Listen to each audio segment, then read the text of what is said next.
recharge.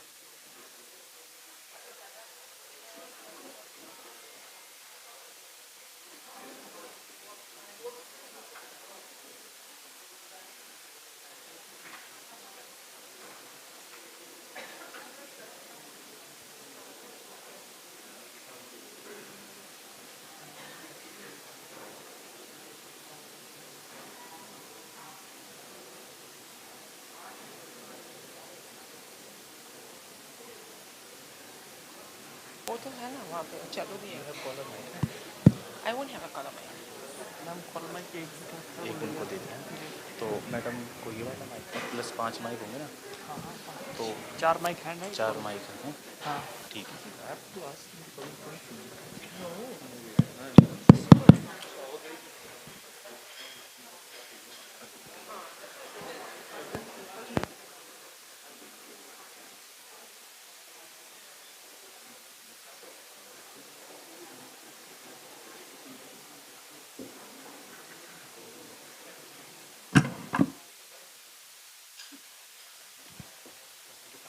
Yes, I do.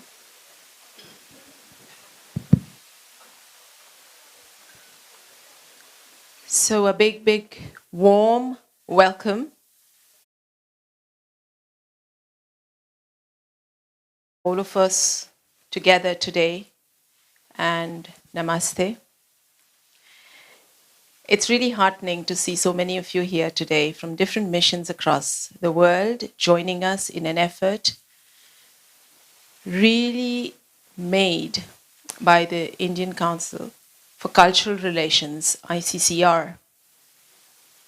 It is rare to have someone like the Director General, Dinesh Patnaik, who's with us today. It's his inspiration, it was his wish that we bring forth this part of Indian culture to people of the world who are sitting here, each of you who represent your countries, your cultures, your nations. It's an important moment in the transition in our world where wellness, mental wellness, spirituality, health are becoming big concerns. It's indeed going to be an interesting experience. We will practice a little bit. We'll have some meditation, we'll have some yoga, and most of you must be already familiar with the word yoga.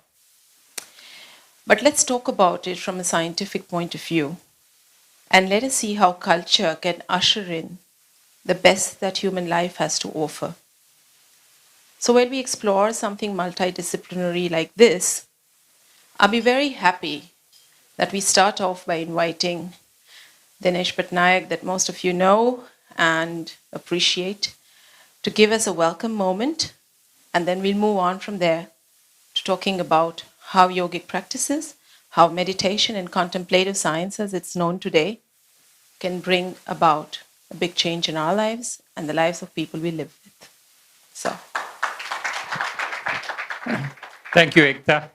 The worst thing that anybody can do is get between the real work and the speech. So I'm not going to speak much. I just wanted to tell you the whole idea was that we in ICCR take Indian culture across the world. And we have the rest of the world sitting here in Delhi. So we decided, why don't we take parts of our aspects of our culture to the ambassadors, diplomats, and missions here in Delhi. And one of the few things which we saw during COVID is the requirement of de-stressing oneself. Mental anxiety, stress, everybody started getting it.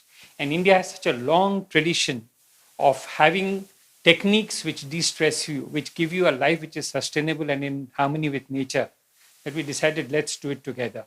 Now there are many traditions in India. Yoga traditions, there is Raji Yoga, Hatha Yoga, Astanga Yoga, you name it. There are many spiritual traditions also. Many gurus who have different spiritual traditions which they have led. So we have a cornucopia of traditions across in India. Today you are going to see one aspect of it, which is a beautiful aspect because it actually marries both cultural traditions and scientific traditions. It basically is heartfulness. You have heard of mindfulness, this is heartfulness. They will tell you more about it. It's not me who's the expert. But please enjoy yourselves, let yourselves loose, I'm also very tired today, so I'm going to also do whatever is necessary. The proof of the pudding is in the eating. So let's see what they can do to actually make us feel distressed. Thank you very much and enjoy yourselves. Oh, sure. Well, you said you want to experience. Okay, so I'll just introduce myself. My name is Ekta Buderlik. I am part of the Heartfulness Institute. I am in charge of the university programs and the programs on yoga. Our headquarters are in Hyderabad in India, and we're present in 160 countries around the world. I've lived for a long time in France, donc bonjour et bienvenue à tous ceux qui parlent français. Très content de vous avoir ici aujourd'hui. We will have a session to begin with because, like Dinesh Patnaik said, you're just back from office. And we just start with a little bit of yoga. So if you finished your tea, we can have just chair yoga. We aren't going to put you on your mats today. So if you're up for it, shall we have a little bit of chair yoga just to get in shape? Yes. And we go for the deeper stuff, right? So this is your program for today. We'll be introducing a little bit on chair yoga and pranayama, and then we'll go on to understanding the potentiality of the heart and how the heart plays a very important role in this process of meditation. Why? So we have our expert here who will speak about it today. We'll have some understanding of the research and the benefits of this from the science point of view, and that I think could be very interesting if you would like to then question, find out what is our cardiologist who's come here today, especially for that, and who's also a trainer of heartfulness, going to speak to us about. We'll have an interactive session, and right in the middle of it, we'll have a proper meditation session. So if you meditated before, grand. If you haven't, well, welcome. This is going to be a lovely experience. Let's begin. So I'd like you to just sit comfortably on your chairs. And if I can do it wearing my sari, which is actually a very comfortable dress, you could do it in whatever dress you're wearing. So please don't worry and don't hesitate. But of course, I'd like you to put your telephones away. Telephones are, you could keep them, but you could probably put them on silent for a while and just leave the world outside the doors, because this is the time you take for yourself. Okay? So we'll get working. I'll just take off my shoes. Okay, so we just sit down, and first thing, okay, I'm going to hold my mic and do the yoga. Your chair is, you can sit with your back to the chair if you have any back issues. But if you're okay with your back being comfortable, you can come up to the edge of your chair a little bit. Okay? And we're going to do some work on our spine, because that's the column, that's all your nervous system, that's the support of your body, and that's the axis of you connecting with the earth and standing up and having your posture. So it's very important for health and the mind. So we'll start with our feet slightly apart, okay? And if you could also put your feet on the ground. So the men, of course, you won't take off your shoes. It's quite complicated. But our ladies, if you would like to, of course, kick off your shoes and sit with your feet to the floor, that's very comfortable. Okay. So your hands on your knees. And let's take a few good breaths, okay? A few good breaths which are going to give us the first experience of being comfortable. So your right hand comes to your tummy, your stomach. And let us begin by first taking a breath in. When you take your breath in, you're going to expand your stomach, because this is diaphragm breathing, okay? So let's go for it. With your nose, breath in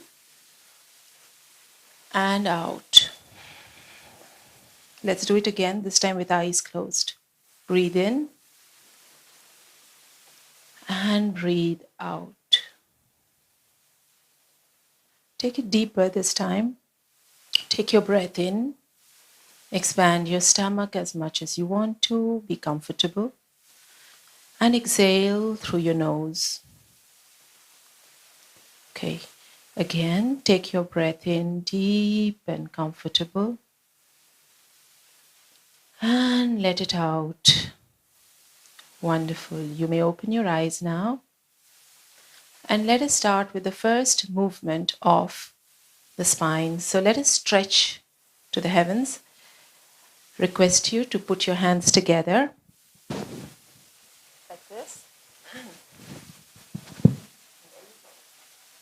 Straight up.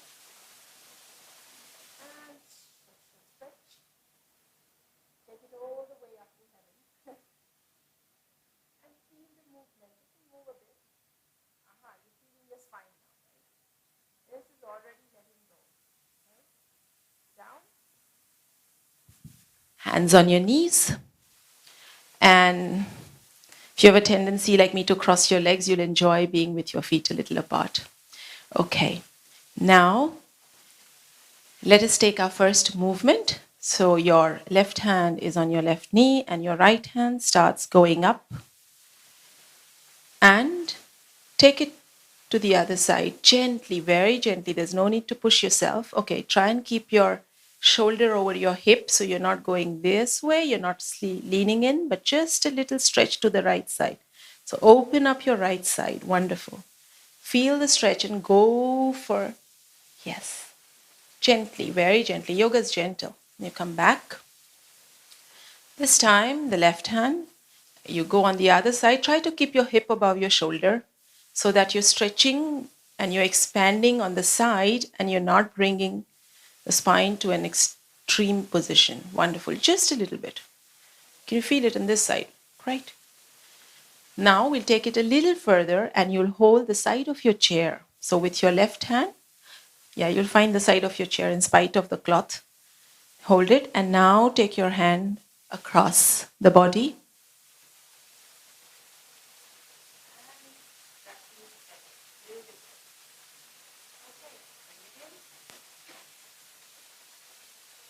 Inhale, go up. We'll match breath to movement. Little bit, don't overexert. And exhale, bring it down. Great. We do the same thing now with a gentle twist to the spine. Okay, so your right hand goes on your left knee and you move your arm around and hold the back of your chair and twist a little bit. You're twisting from the stomach, so your hips are comfortably placed. As much as you can go, not more.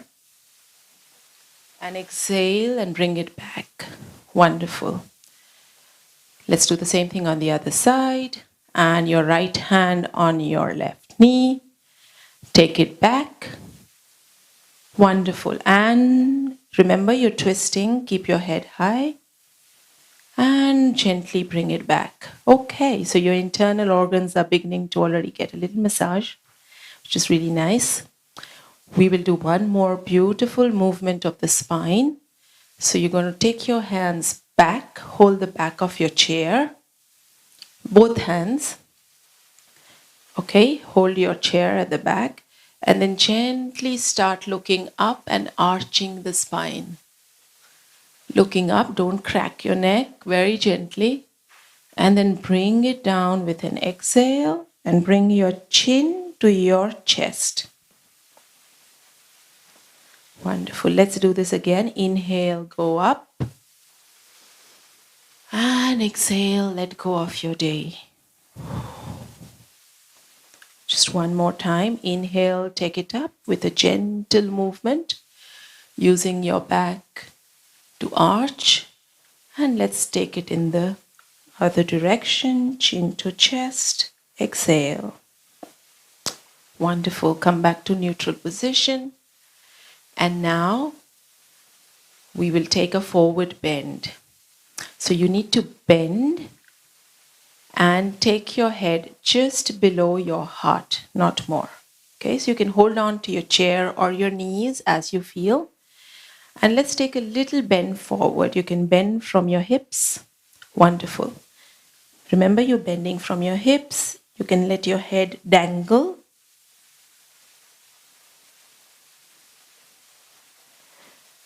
And slowly, one vertebrae at a time, you raise up very slowly.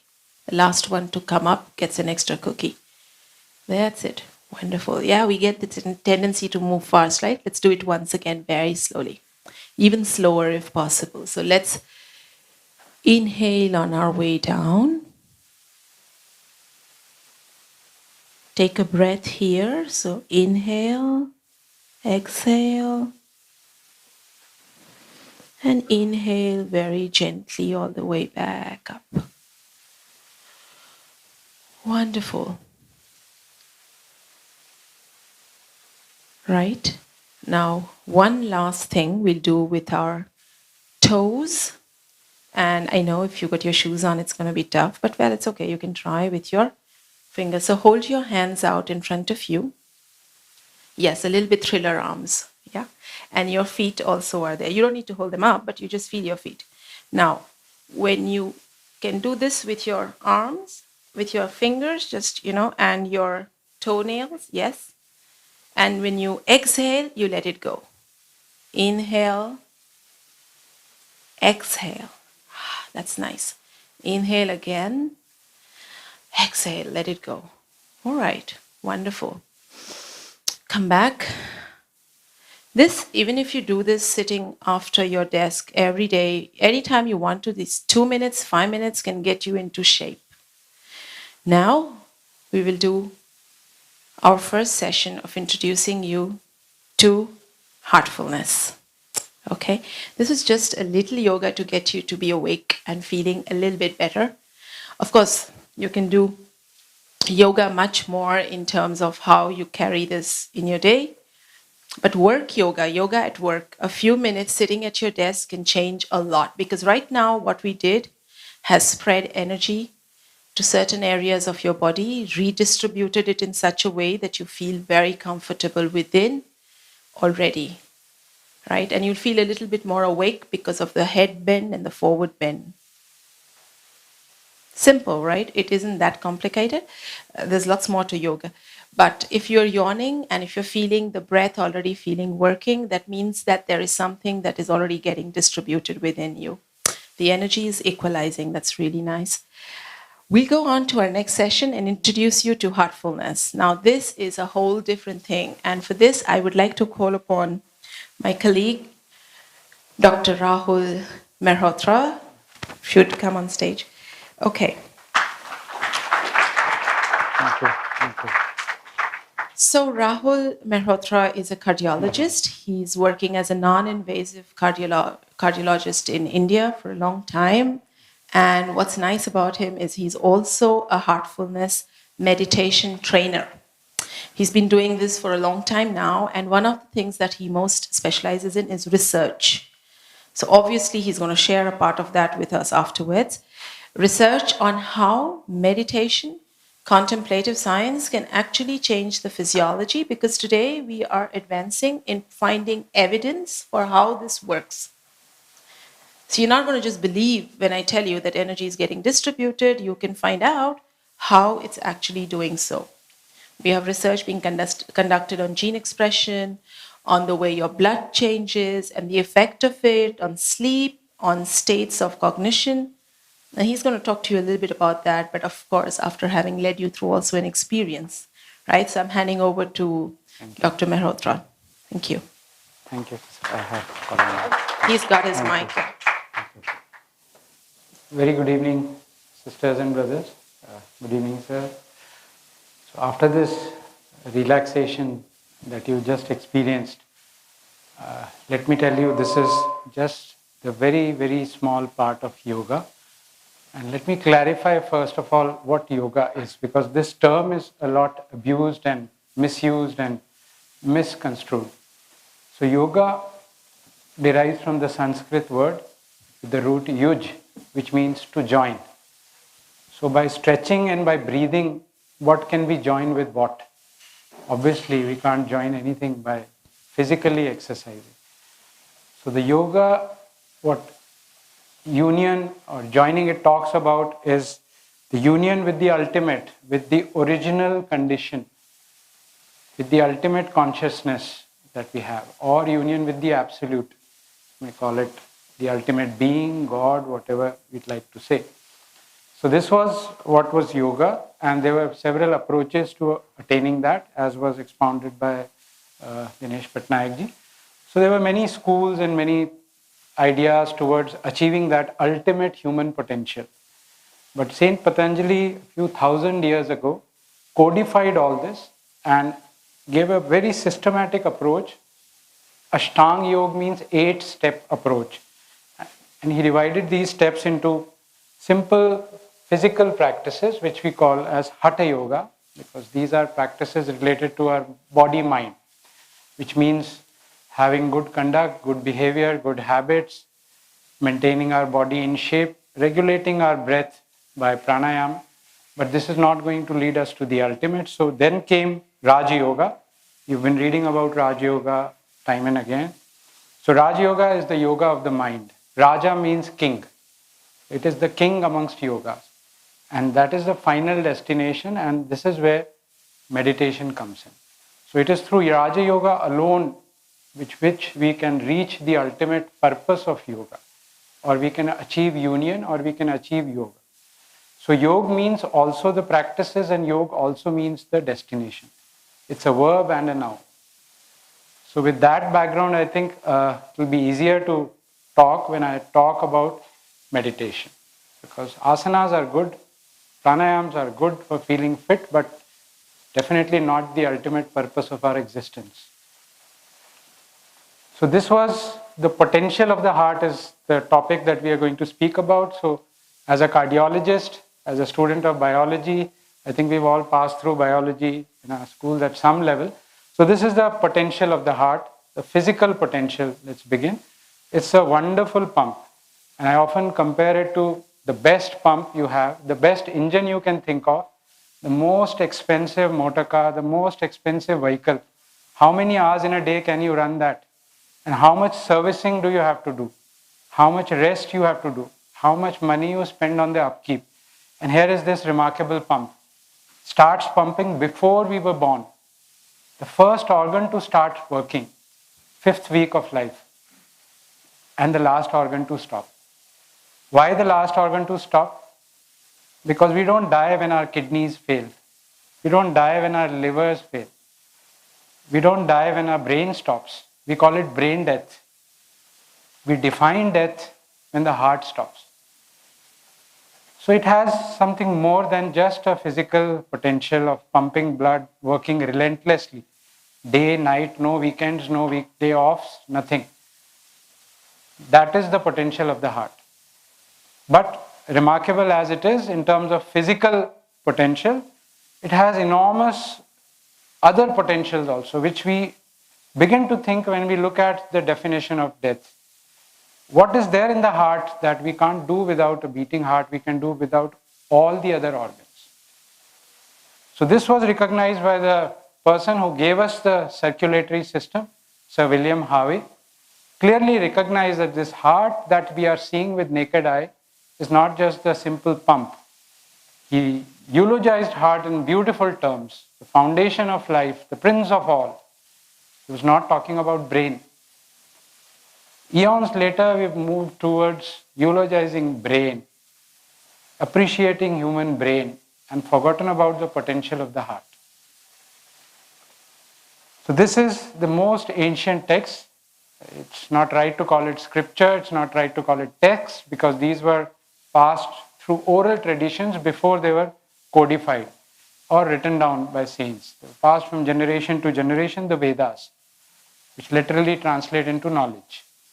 So this is what the Vedas have to say about the most ancient human knowledge available. Talks about the heart in terms of the seat of divinity, the seat of life, where life resides. Moving on, Bhagavad-Gita, another very, very remarkable text on stress management. We can recall it in modern times. A person faced with a very, very grave situation, what should he do? Here was a sermon given to him, if he could like to think it like that. So here is what it is said: I am seated in everyone's heart, not in kidneys, not in brain. Why heart?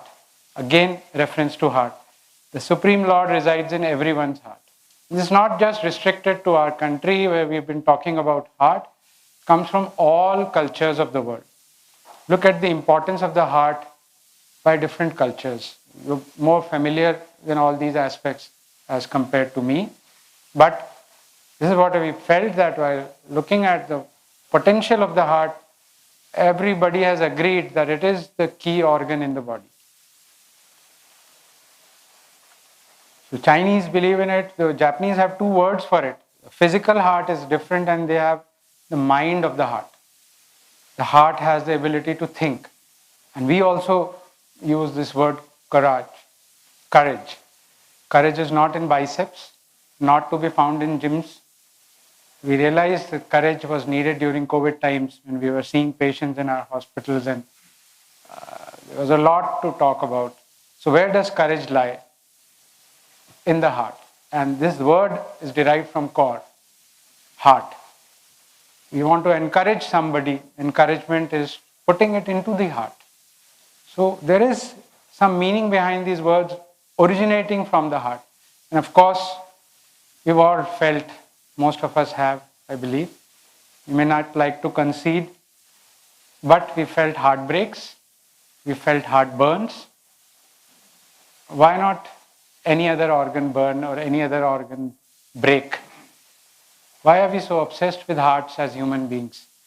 There is something there, wholesome potential. So after all these years and ages having worshipped brains, worshipped intellect, worshipped intelligence, we're coming back a full circle.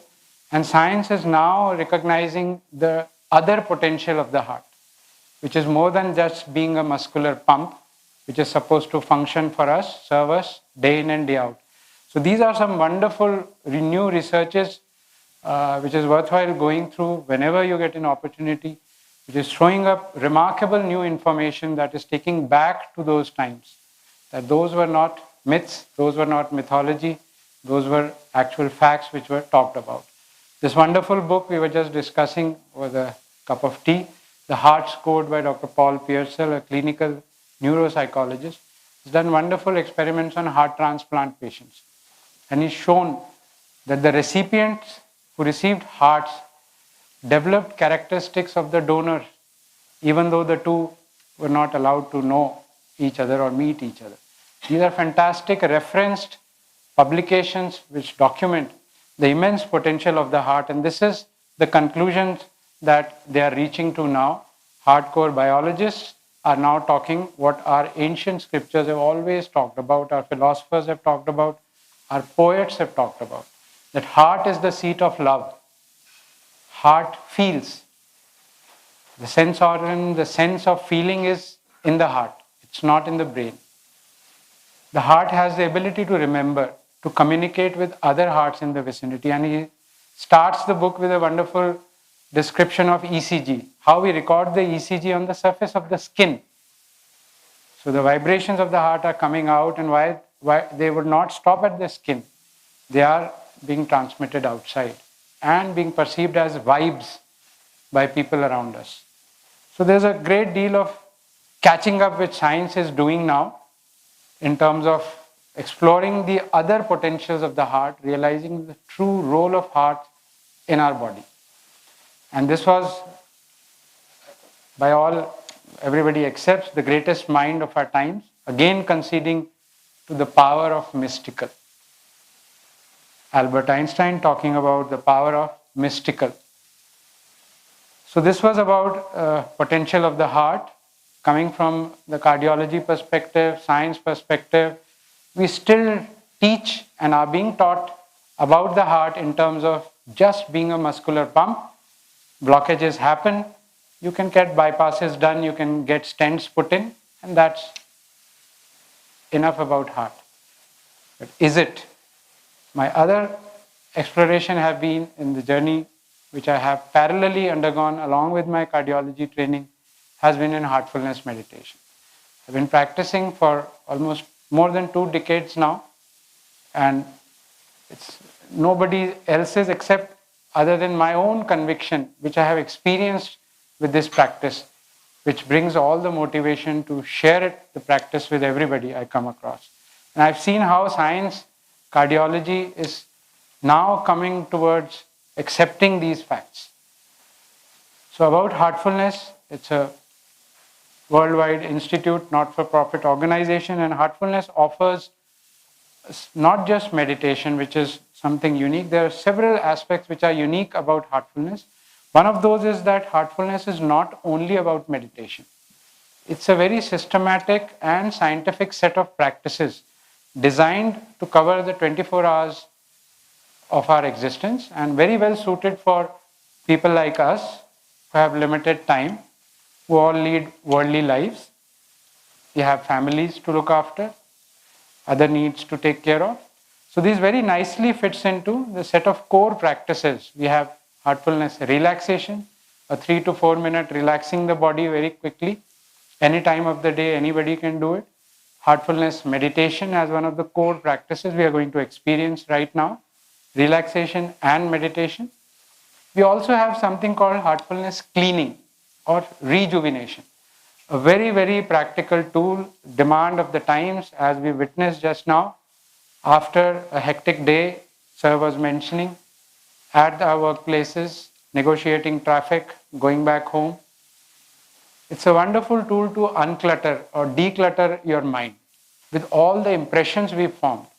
We of course clean our hands, wash our feet, but what about the impressions that we formed on our consciousness, on our psyche? How to get rid of them, which determine our future reactions, which determine our behavior. We all subconsciously keep taking in impressions throughout the day's activities, and that is what burdens us. So this wonderful tool at the end of the day, cleaning, I find it very practical and very useful for all of us working professionals. You can just get rid of all the mental impressions and see for yourself how light and refreshed you feel. And then there is a bedtime practice about connecting with our source, because as students we often are worried like 1/3 of my life is going to be wasted sleeping, not going to do anything while sleeping. But it recognizes the fact that even while you are sleeping, the work goes on, your consciousness is connected to your source, and you get a completely different kind of sleep, a very deep and relaxing kind of sleep. Again, that is something to be experienced rather than me talking about it. So we'll have a session on relaxation and meditation just now. But we also have some detox practices, as was talked about, the need of the time which COVID brought very nicely in front of us. We all were looking at ways of getting rid of anxiety, panic, stress, depression, all these put together. And we have some micro practices which we've designed looking at the need: stress detox, fear detox, anger detox. Very simple techniques. I have used them, continue to use them in my clinical practice. A patient comes to me with panic attacks. She just fears whenever the aircraft takes off, and at least once aircraft has had to be stopped because of that particular patient. I practiced one of these with her, and she called back after reaching her destination that, thank you, I was able to reach my destination in the flight and I was able to overcome my panic. So very simple and very practical tools we do have.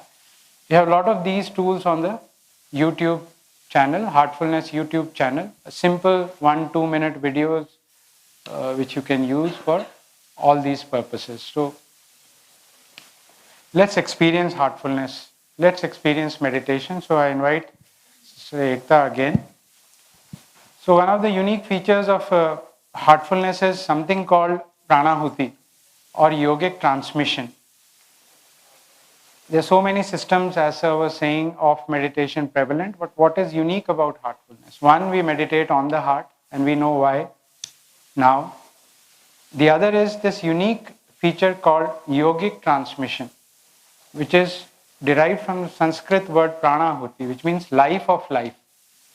So this is a very difficult to define entity. You can call it a forceless force or an energy from the source, always present, which is channelized with the help of a trainer. I happen to be your trainer for today.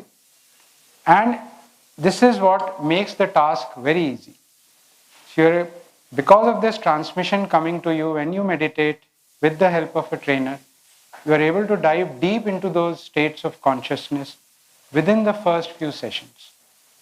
So let's have a practical experience of yogic transmission today for ourselves.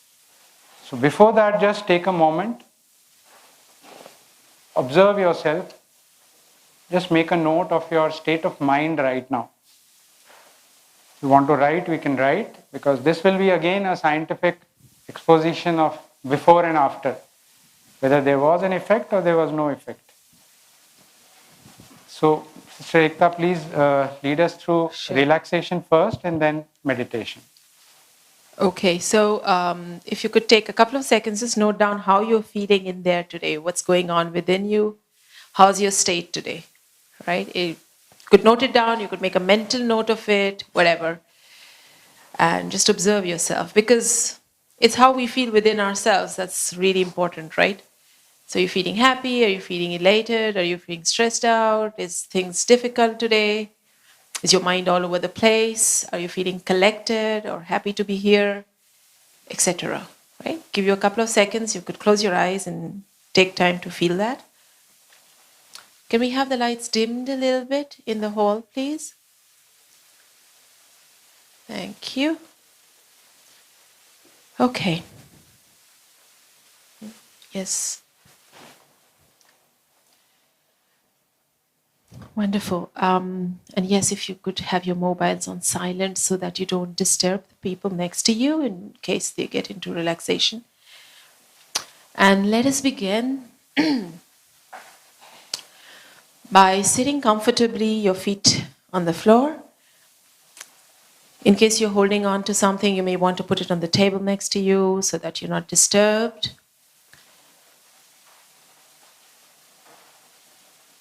Please feel your back against the chair, comfortable. Your hands in front of you in your lap. And let's gently close our eyes. Let's begin with the feet. So please take your awareness to the feet and begin to imagine that your feet are completely relaxed. If you're holding any tension, take a mental note and allow it to release itself. Take your awareness up towards your ankles, your calf muscles and your legs.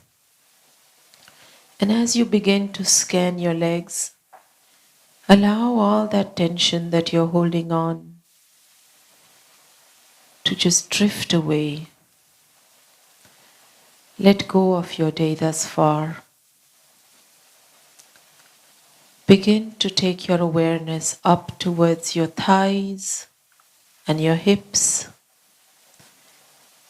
Allow your muscles to relax, your legs to fall heavy in the chair. Let go of everything. Imagine a beautiful energy from Mother Earth going up your feet, your legs, your knees, relaxing everything in its passage. Bring your awareness now towards your waist, your chest, and relax everything. Allow your shoulders to be relaxed as if a weight has been lifted. Feel your shoulders almost melt away. Take your awareness now gently towards your upper arms, your elbows all the way to your fingertips, and relax everything. Let's take our attention now towards our back. From the top of the back to the bottom of the spine. The entire back is relaxed. Check in and see if there's any tension in any of those muscles. Let go of it. Allow your back to get completely relaxed. Unwind and relax your neck muscles, the front of the neck, the back of your neck. Feel your face become soft, your jaws, the muscles around your mouth, even your ears. Allow everything to just gently fall into place. All those tiny little muscles around your nose and your eyes are so relaxed. Your forehead, all the way to the top of your head, everything is completely relaxed. Now, scan your body from the feet, the legs, your hips, your chest, all the way to the top of your head. If there's anything that needs to be relaxed even further, allow things to just fall into place. Take a deep breath in and let's begin to gently start turning our attention towards the heart. Bring your awareness towards the place where your heart beats. In that space, imagine that there is a luminosity, as if it is all lit up, it is all alight, with an inner light. Allow yourself to be drawn towards the heart and get absorbed in this feeling of being good within yourself.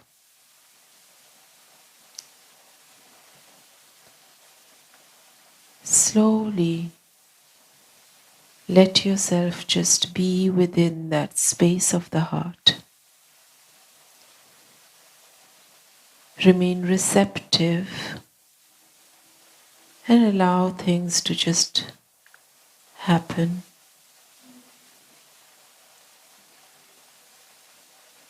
Stay this way, meditating on the heart. Your eyes gently close till I tell you that it is done. If there are any thoughts, anything that disturbs you, that's okay. Just bring your awareness back to the heart. Gently, very gently. Let's begin our meditation. Please start.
That's all.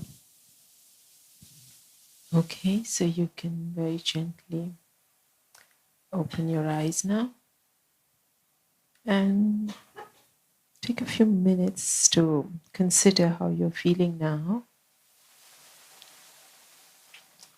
Maybe take note of it.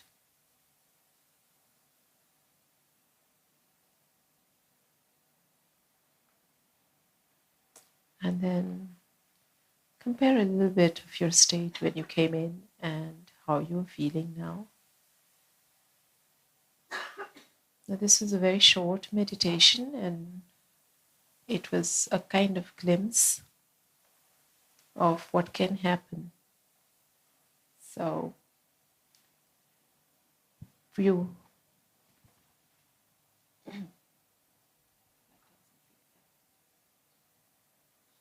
Anybody would like to share the experience or has any questions? I know it is hard to speak after such a session. Anybody, please feel free to share your experience. Or we'll have a vote, like, was it relaxing, calming? Yes. okay? Would you be stressed after this episode if you do this in the morning and go out? No. Would you be angry even in Delhi's traffic? No. This is what keeps us going. So this was the taste of the pudding, as was talked about. This was just a brief taste of the pudding, in fact. Ideally, we meditate around at least half an hour, preferably in the morning. Again, ideally before sunrise, because of, again, a lot of scientific reasons behind why in the morning and what happens to nature during morning, why meditation in the morning and all that. So with that, we move to the... Yes. If anybody has anything they'd like to share, if it is difficult, that's nice to share too. Yes? Okay. I think everybody is calm. Yes? I heard somebody there now. Calm enough. That's lovely. Yes, yes, yes. So we move on to our next science of spirituality and meditation. Yes. Thank you. So, we have all experienced something, but we are living in an age of science. Science rules. We have to prove everything at the altar of science. There were times when scientists had to prove to religious heads and priests, and they had to be scared because religion was dominant. Now is the age of science, and very lightly said by this great physicist of our times, that now has come the time for coming together of science and spirituality. So since we know what we experienced was good, we know it works, but if we have to take it forward, share with people, we have to demonstrate efficacy through scientific means. So science is researching spirituality, potential of heart, I mentioned why, but in healthcare sector also we are seeing a huge shuffle. There's a lot of chaos because we've had wonderful progress made in the modern science. We have wonderful drugs, stents, surgeries, very expensive drugs, patents for any new molecule that you bring out, vaccines, everything was talked about. But in spite of this, this is the World Health Organization data that we have, non-communicable diseases continue to rise. And the other name for non-communicable diseases is lifestyle diseases. These are not brought on by a virus, bacteria, tubercle, malaria, dengue. These are direct result of our faulty lifestyle. So in spite of all our fantastic scientific advancements, we are not able to stem the tide of non-communicable diseases led by cardiovascular disease and cancers. We are looking at novel methods of combating this, and one of the demands of the time is that whatever public health measure or wellness measure we bring out, it has to fulfill all these criteria. It cannot be an elitist thing, which only the very well-off can afford. We cannot hold a patent on that. It has to be available everywhere. It has to be safe, simple, effective, and it has to work. So there is this demand of wellness and improving our quality of life, getting rid of lifestyle related disorders. And this is where meditation is finding a place in healthcare sector now. This was left for people in ochre robes or doing something in our post-retirement lives. But now we are finding that meditation is something as a healthcare tool which fulfills all these demands. And Heartfulness system offers a unique niche in this area because of being fulfilling not only all this, but we don't hold any patents. It's widely available, accessible, free of cost, no fee being charged for anybody, and it's extremely simple. And the proof is this. I like this picture a lot. This is a center of heartfulness in a remote village of our country. No electricity, but yet people are able to practice meditation and derive all the benefits that this practice has to offer. So this is where meditation fits in.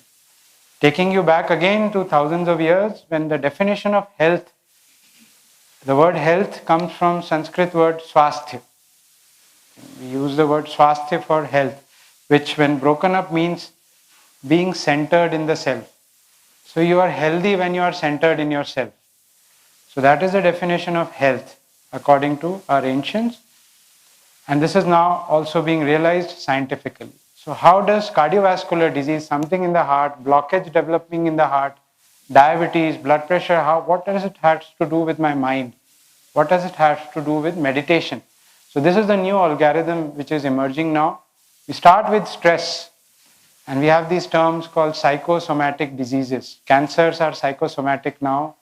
Heart disease is entirely psychosomatic now. Starting with stress, we have inflammation, we have sleep deprivation, and all these gets together and leads to cardiovascular disease, cancers. This is from science journals. This is not some spiritual master talking about the role of mind in health. This is clearly mind over matter, thought processes, esoteric practices translating into health. And this is now being well recognized by health bodies across the world.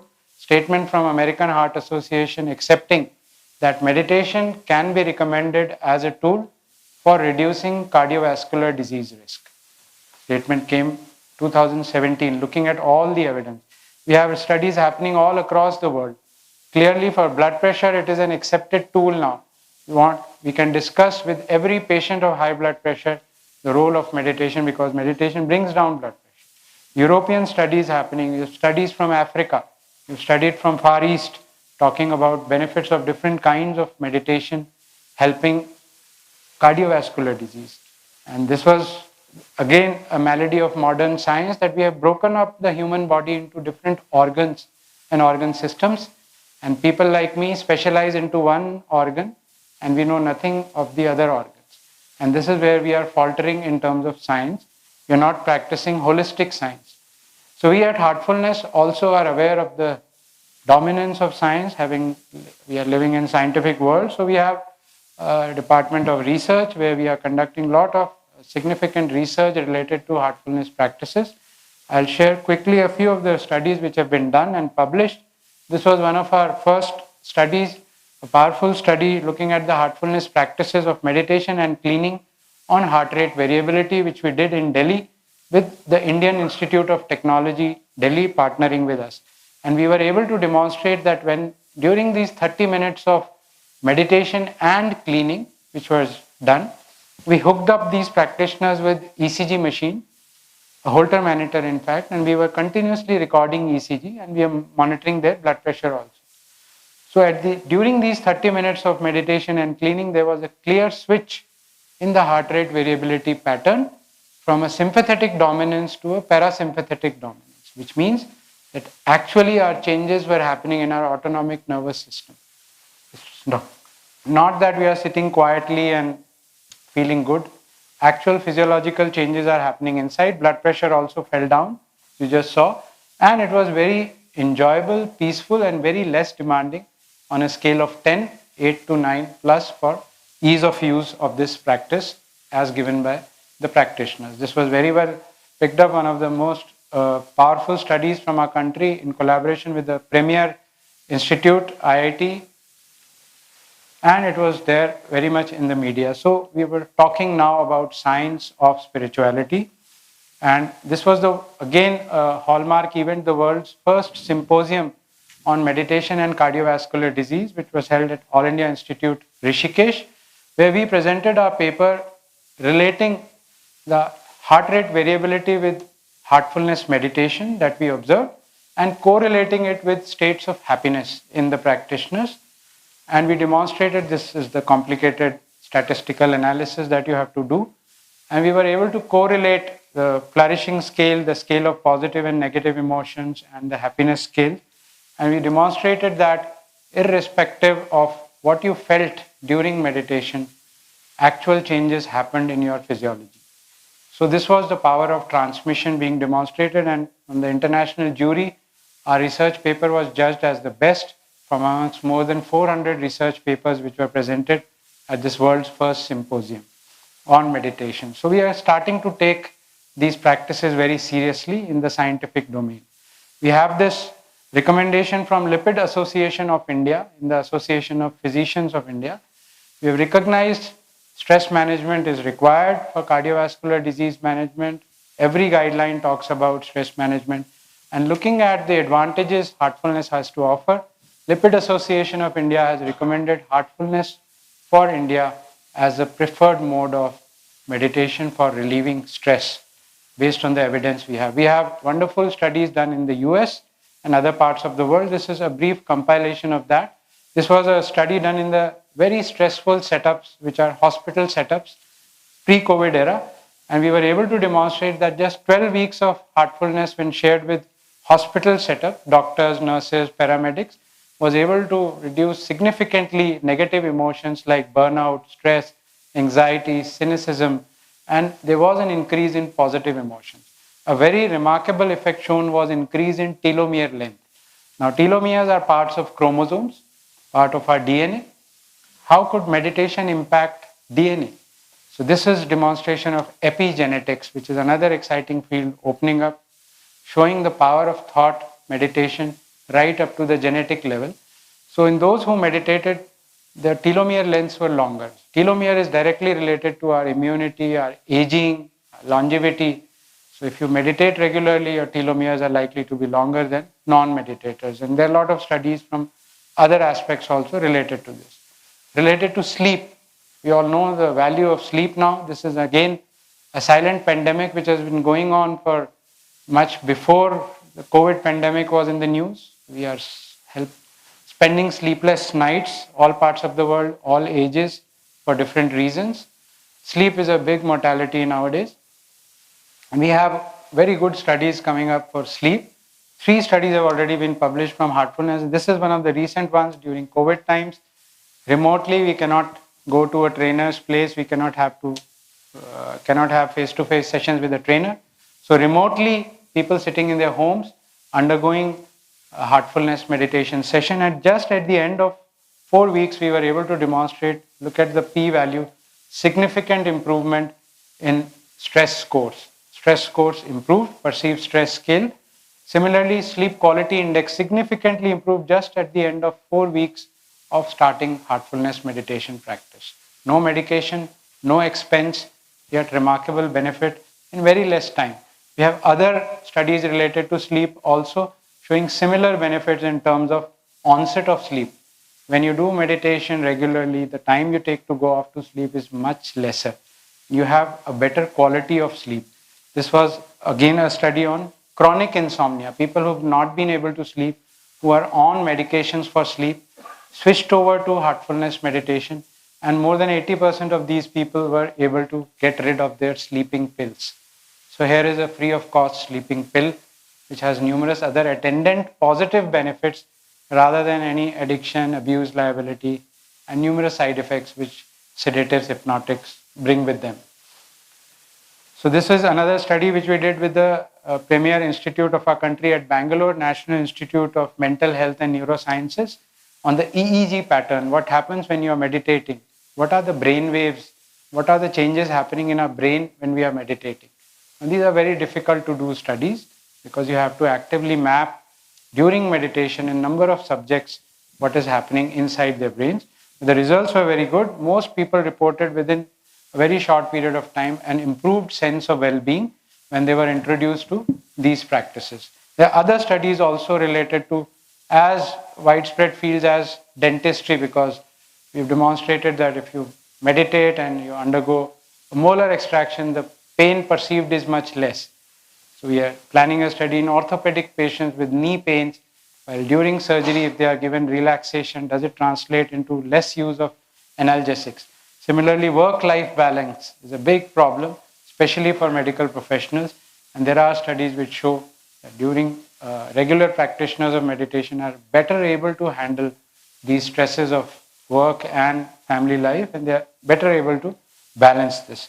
So heartfulness is doing its bit in contributing to the scientific literature towards the actual benefits of these practices in terms of health and wellness.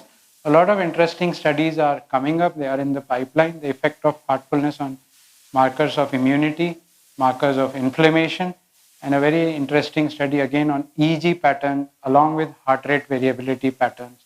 Whether the sync between heart and mind, what happens when we meditate.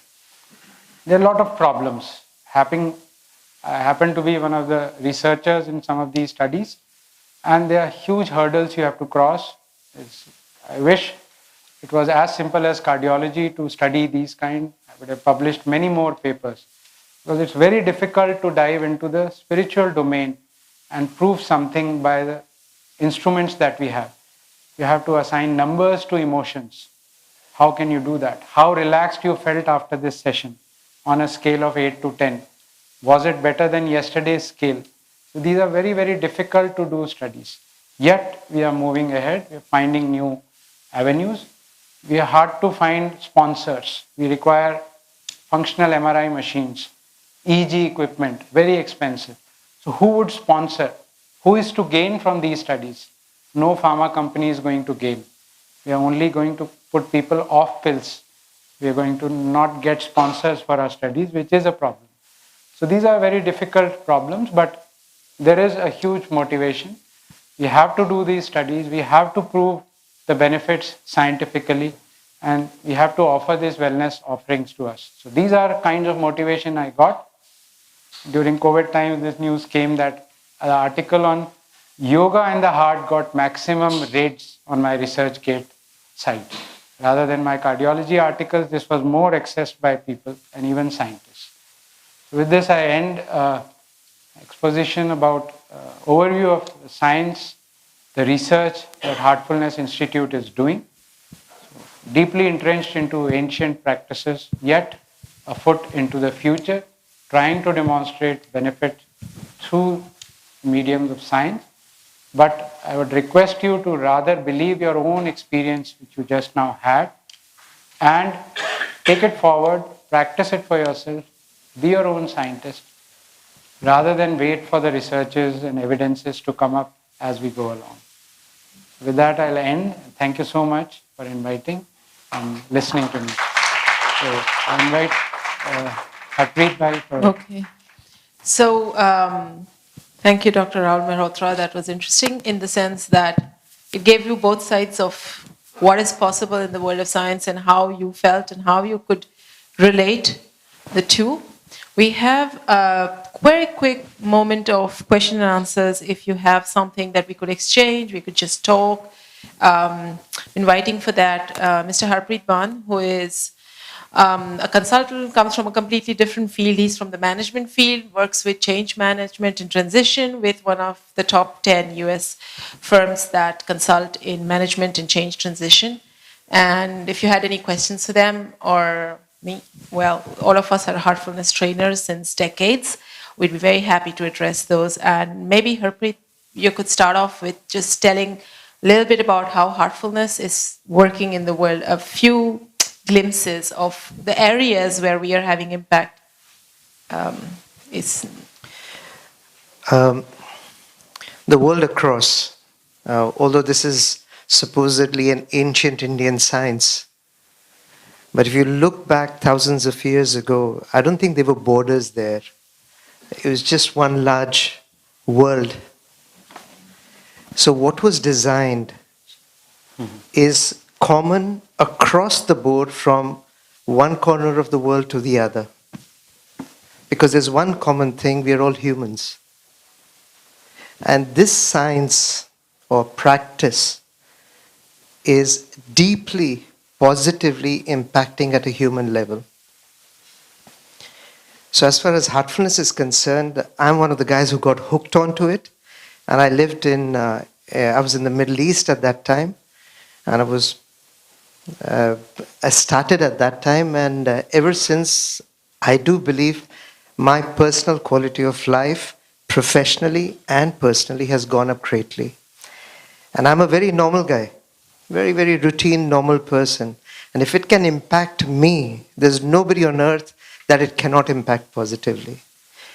And it's not just me, it's thousands of volunteers, probably tens of thousands of volunteers across the world who are taking it to various fields, be it a school, starting with children in grade 1, grade 2, intervening so that they can be calm and they can be better, going to universities, going to corporates, workplaces, going to homes, going to villages, any community of people, individual or together, is reasonably positively impacted in a short period of time.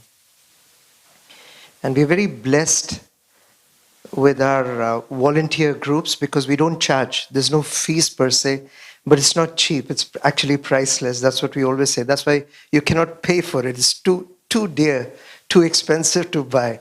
And money can't buy this. But it's genuine heart-to-heart engagements that help us. So I don't know, that was a kind of a... there were slides on. I didn't realize there were slides on. I do apologize. Where are we then? Oh yes. How do we touch people? There's an app. There are two apps actually, which are free of cost, as always, from Heartfulness side. And they are master classes, as well as their trainers. We are about 15,000 trainers worldwide who allow and enable individuals to practice this on their own. The next we have is, so this is to support your daily practice. This is a new app that has been launched a couple of months ago. It's called Heart in Tune. It's there on the Apple as well as Play Store. Please download it and feel it for yourself, because there's no better proof than doing it yourself. And then there's a whole lot of things that we do on the social media. So YouTube, and we'll be more than happy to, if you were to leave your, or we'll be happy to send all these slides to you with all the links so that you have them. Community is a very big thing for us. And of course, COVID gave us an opportunity to serve. But currently, apart from all the medicine and food and all the other aid that we could give, along with National Disaster Management Association and NIMHANS, right? Yeah. With NIMHANS, we've got about 400 trained professionals who provide a voice that cares telephone line to support people with mental stress and anxiety. So that's Voice That Cares. And 9 o'clock every evening, wherever we are in the world, a heartfulness practitioner does something which we call a universal prayer for the betterment of the universe. So that's one thing that we contribute wherever we are. The next is, there's a magazine. There are master classes available freely. Udemy course and lots of other learning platforms have our course. And there's one more slide that I would like to show you. And there are lots of online stuff that's available through various heartfulness channels. And you can pick one that resonates with you and see how that helps you further. And all that's expected, requested, your only fees that you pay is 60 minutes a day. About 30 minutes in the morning, 20 minutes in the evening, 10 minutes at night. And that allows this practice to manifest the best in you so that the best of yourself is available for your world. And I don't agree to this, so I don't know what the hell is happening. I'm so sorry. But there must be something else. But that's it. Ladies and gentlemen, we can continue on and on. And I'm always fascinated when this gentleman, this brother of ours, when he speaks, I'm mesmerized always because there's so much knowledge available. But there's only so much we can absorb. But the real thing is, practice it for yourself and prove it to yourself. You don't have to prove it to anybody in the world. When something comes easy, there's a reason why it's reached you, try it out. And 60 minutes a day can work a long way in helping you. Thank you. So I think that's it. Is there more to do? Questions from the floor? I don't know. Oh, any questions to the floor? The doctor is available and this lovely lady is here. Yes, sir.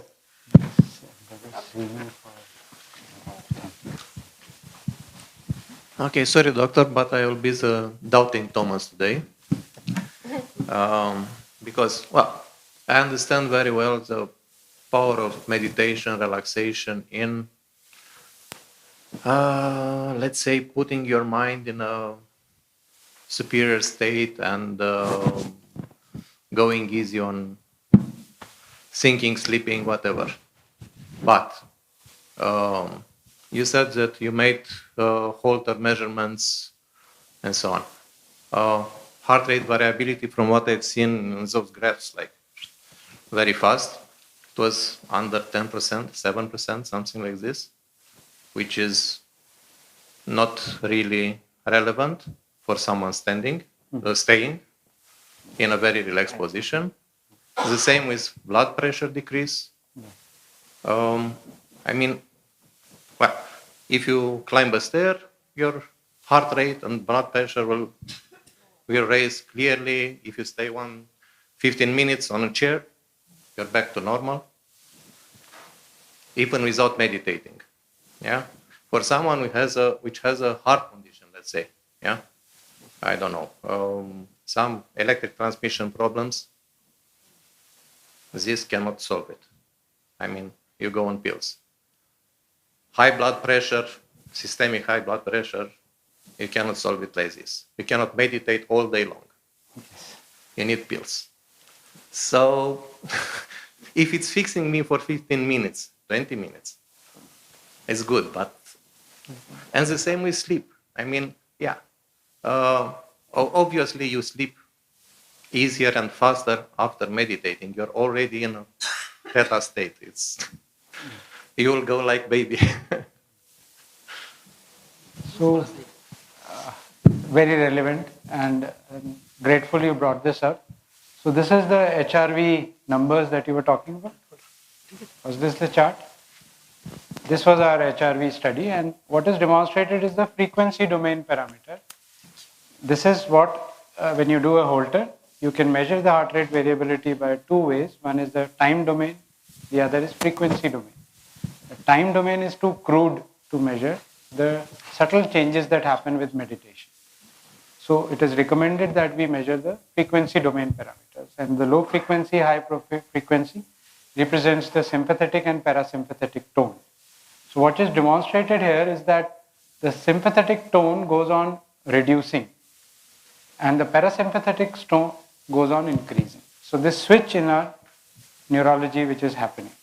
So very rightly said that, okay, this happens, but what about the sustained effect after these 30 minutes? Or maybe even in biochemistry, because, well, if you relax, you're less prone to angerness or whatever, your adrenaline will decrease and so on. Yes. So there are studies with cortisol levels and all, because sympathetic nervous system translates into adrenaline, cortisol levels in the blood. They also go down. So this was one of the first steps that we looked at, the sympathetic measures of HRV. Further, we can translate it to cortisol levels, which are available from other systems. But yes, we are looking at those studies also. And one of my pet projects in the future would be to look at the sustained effect of this after meditation. And the only way to do is to have 24/7 Holter for at least a week and see what happens in meditators compared to those who are non-meditators, even when they are not meditating. So those are the studies we are looking ahead, and we need those answers definitely. It's a long goal. Yes. And interestingly, this study, entire study, which was done with was one Holter monitor, which was gifted to me. Okay. So it's very difficult to do. I would like to discuss it more with you. Please, welcome. Thank you. The other about blood pressure, the bottom chart that you can see, BP reduction, systolic blood pressure starting was 119 average, and it came down to on an average 106. While diastolic blood pressure 78 came down to 72. Came down but not significantly. This reached significant reduction. The best BP drug, we have at least 100 molecules for blood pressure reduction. The best BP drugs reduce your systolic blood pressure by 5 millimeters of mercury.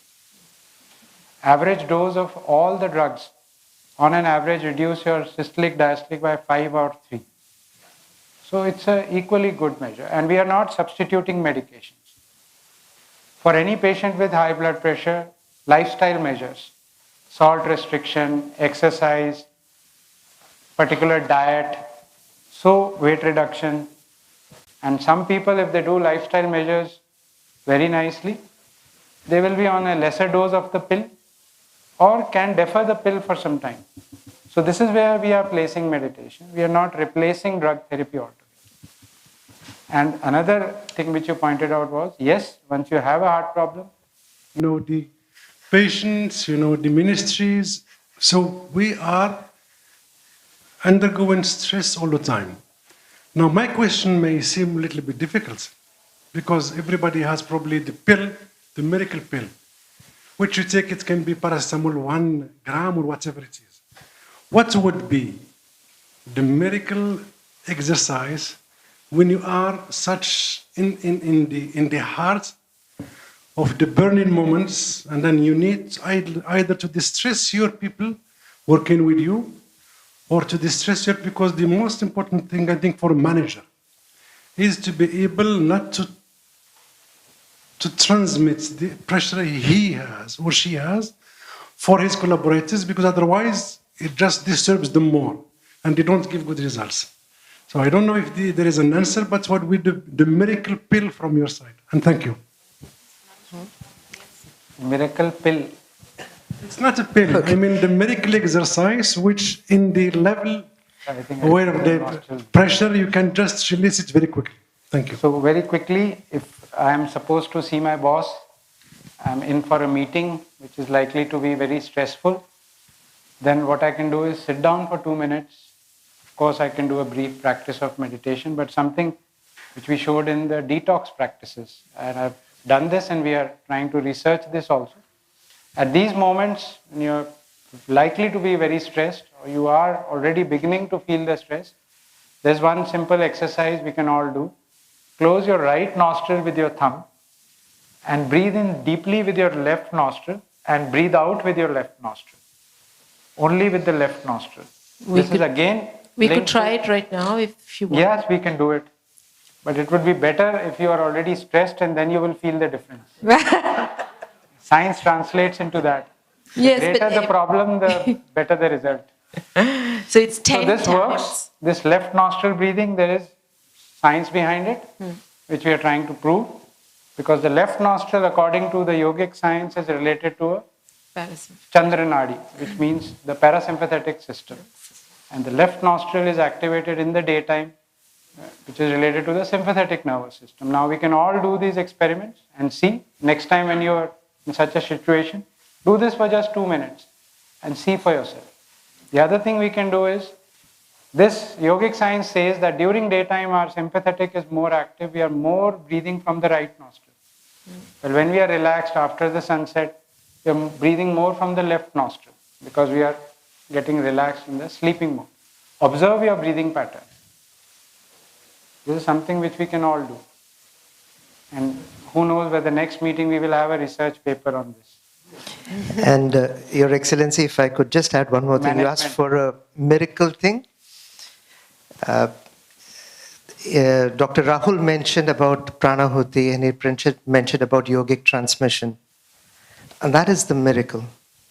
Because that is an energy available, but when I start to use it, its impact on me sustains me during the day, during my life. But again, it cannot be explained, it cannot be talked about, it has to be experienced. So I would say willingness and ability to receive pranahuti. This combination is the real miracle pill, I would say, if you want to experience the benefits of this part. Okay. I'm willing. I'm willing. Because sometimes it's easy to say, Yes. but it's not easy to practice. It's not easy. So maybe probably we may exchange for a while our jobs and then feel the distress from your side and distress from mine. But thank you so much for explaining. Thank you. That's nice that you asked that question. We have a little bit of our own constraint of time. Since we have prepared a high tea and we would like you all to join us, we could take this exchange session off the floor, and I think maybe this is all that we have time for questions. No question. I think it's all about experiencing. But, the questions which Rahul had and which is the same questions I always had when I did this.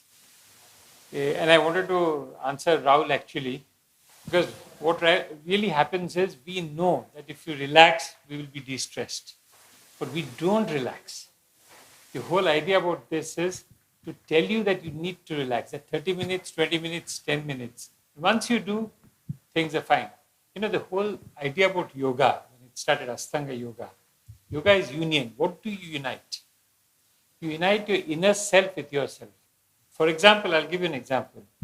You can control your fingers, you can control probably your mouth, but you cannot control your inner organs. You can't even control the lobes of your ear, because your body is not in touch with the rest of your mind and your body. There is only connection between few. When you do yoga, when it is Ashtanga Yoga, when you do pranayam, you start getting conscious of your inner body, of where the breath goes in and out. When you go into the next of dhyana dharana, you get into different aspects of your body. And the last aspect of yoga is samadhi, which basically is when your body and your mind unite together, when you can actually control. And we know yogic gurus who can bring the breaths down to about 5 breaths a minute, which is 5 heartbeats a minute. And that's when you start, when your consumption, metabolic rate goes so much down that you can completely relax. There are people who you think are dead because their metabolic rate has gone down. Do you know of this swimmer who swims in the Atlantic in the cold, who can swim at minus 20 degrees under the sea? And he says he does it because he has breathing techniques that allow him to not feel the cold. Now, these are things which will sound impossible. But I found that if you can take a little bit of time and do it, it's not impossible. These are techniques told to us for many, many years. We are rediscovering them now. All we trying to do is expose people to it, to let people know. Finally, decision is ours. Whether I want to do it, I want to remain stressed. It's only when I go into hospital, I say, I should have de-stressed myself. I should have been better. And that time then, when we are looking for a miracle pill, when we are in the hospital, very difficult. So the whole idea is let's do it before we reach the hospital, rather than after we reach it. But thank you very much. We have got some high tea for you. That will actually make you less stressed, I hope. And let's enjoy ourselves. And you can ask, or there are many people here, you can ask them questions on any of these aspects. Thank you very much. Thank you so much. Thank you. Thank you.